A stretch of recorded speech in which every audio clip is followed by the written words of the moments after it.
down to 11% in 2021. Now it's just 3%. So these are young people, kids who have not yet begun their careers. They're not coming. Chinese universities have been far ahead of us in STEM graduates for 20 years. Earlier, China passed the US in the number of scholarly publications in top science journals. Top Chinese talent is being pushed away, and at the same time, Chinese universities are drawing them in.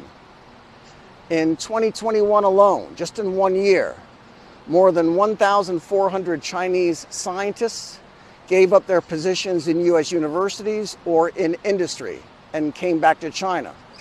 40% of Chinese scientists at top American universities are considering leaving.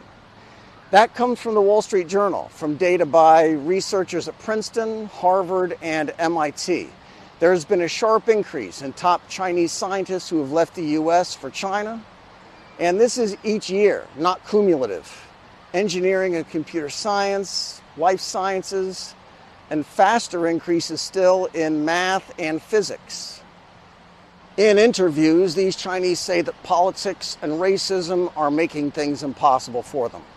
Anti-Chinese public opinion goes across the political spectrum back home. 83% negative, with 44% highly negative. That means it goes across Republican and Democratic Party lines, and the exodus of Chinese talent is actually accelerating under Biden compared to Trump. But just as young Chinese people are being drawn to stay in China because of huge improvements in Chinese universities, a key draw for older and professional Chinese who are now abroad is the stark improvement in the Chinese economy. The China that these people are returning to is far wealthier than the China that they left decades ago. China is now seen as the place to be for the most cutting-edge research and economic growth.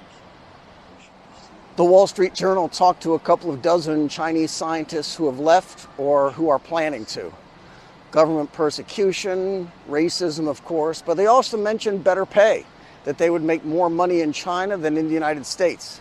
Now, these are tenured faculty at some of the top universities in the world, and they're US citizens, experts in aerospace and biology, and they want to leave. Here's a Chinese professor of ME, left the US after more than 20 years, and he has children who are American citizens.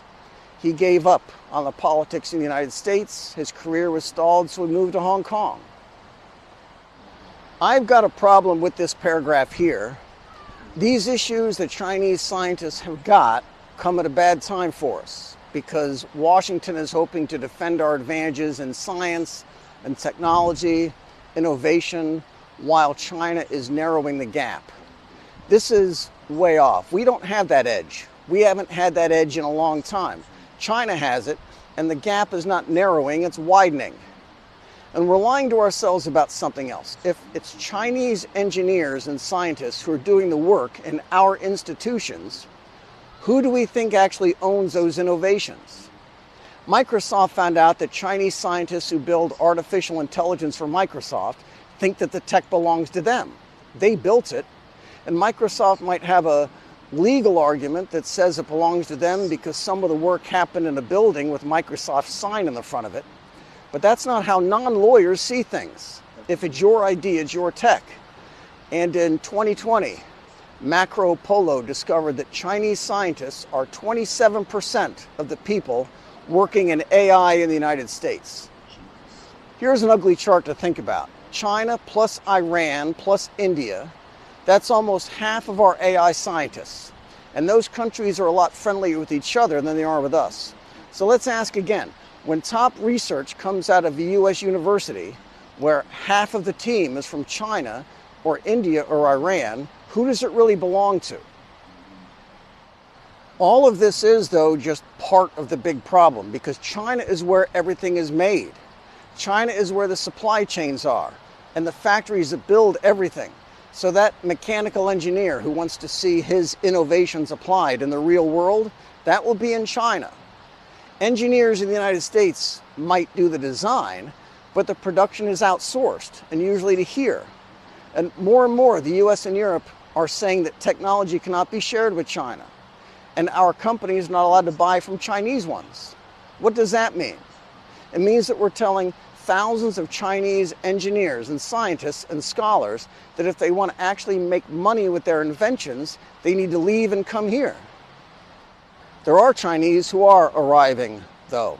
A record number of Chinese immigrants crossed the Mexican border, more in 1 year than in the previous 10. And that is widely reported in our media. We are ignoring what is going on at the top end of the talent pool. Just like the poorest Mexicans, the poorest Guatemalans, the poorest Africans, they are just pouring in. They're walking across the border.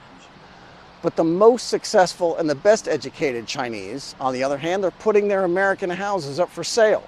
They're quitting their American jobs at American universities and in American companies. They're saying goodbye to their American friends and even their American kids, and they're buying plane tickets. And the younger Chinese, they're not coming over at all. Be good.